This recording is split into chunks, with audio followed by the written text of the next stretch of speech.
ನಾನು ಕರ್ನಾಟಕ ರಾಜ್ಯ ಮಾನವ ಹಕ್ಕುಗಳ ರಕ್ಷಣಾ ಸಮಿತಿ ರಾಜ್ಯಾಧ್ಯಕ್ಷೆ. ಮೈಸೂರು ನಗರದಲ್ಲಿ BSS ವಿದ್ಯೋದಯ ಶಾಲೆ ಸಂಸ್ಥೆ ಅಂತ ಇದೆ, ಕೃಷ್ಣಮೂರ್ತಿಪುರಂ. ಇದು ಶಿಕ್ಷಣ ಇಲಾಖೆಯಿಂದ ಯಾವುದೇ ಅನುಮತಿಯನ್ನು ಪಡೆಯದೆ ಅನಧಿಕೃತವಾಗಿ ನಡೀತಾ ಇದೆ ಈ ಶಾಲೆ ಅನಧಿಕೃತವಾಗಿ ನಡೀತಾ ಇದೆ ಅನ್ನೋದಕ್ಕೆ ನಾವು BO ಅವ್ರ ಗಮನಕ್ಕೆ ತಂದಿದ್ದೀವಿ, ಮತ್ತು DD ಅವ್ರ ಗಮನಕ್ಕೆ ತಂದಿದ್ದೀವಿ, ಜಿಲ್ಲಾಧಿಕಾರಿಗಳ ಗಮನಕ್ಕೆ ತಂದಿದ್ದೀವಿ. 2 ತಿಂಗಳಿಂದ ನಾವು ಎಲ್ಲರ ಗಮನಕ್ಕೂ ತಂದಿದ್ದೀವಿ. ಆದರೂ ಯಾರೂ ಕೂಡ ಇದಕ್ಕೆ ಸೂಕ್ತವಾದ ಕಾನೂನು ಕ್ರಮವನ್ನು ಜರುಗಿಸ್ತಾ ಇಲ್ಲ.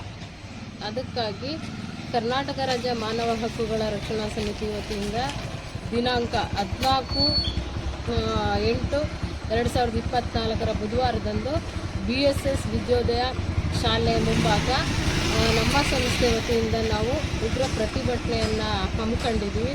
ಈ ಪ್ರತಿಭಟನೆ ಏನು ಉದ್ದೇಶ ಅಂತಂದರೆ, ಅನಧಿಕೃತವಾಗಿ ನಡೀತಾ ಇದೆ ಈ ಶಾಲೆ ಅಂತ ಅಂದಮೇಲೆ ಅಧಿಕಾರಿಗಳು ಏನು ಮಾಡ್ತಾ ಇದ್ದಾರೆ, ಅದನ್ನು ಬಾಗಿಲನ್ನ ಹಾಕಿಸಿ ಮಕ್ಕಳನ್ನ 3 ದಿನದಲ್ಲಿ ನೀವು ಬೇರೆ ಶಾಲೆಗೆ ಸೇರಿಸಬೇಕು ಅಂತ ಹೇಳ್ಬಿಟ್ಟು ರಿಪೋರ್ಟ್ ಕೊಟ್ಟಿದ್ದಾರೆ.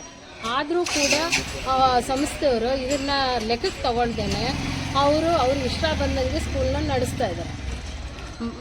ಮಕ್ಕಳ ಜೀವನದಲ್ಲಿ ಆಟ ಆಡ್ತಾ ಇದ್ದಾರೆ. ಮಕ್ಕಳ ಪೇರೆಂಟ್ಸ್ ಅವರ ಗಮನಕ್ಕೆ ಯಾವುದು ತಂದಿಲ್ಲ ಇದನ್ನೆಲ್ಲ. ಹಾಗಾಗಿ ನಮ್ಮ ಸಂಸ್ಥೆ ವತಿಯಿಂದ ಇದೊಂದು ಹೋರಾಟವನ್ನು ಹಮ್ಮಿಕೊಂಡಿದ್ದೀವಿ.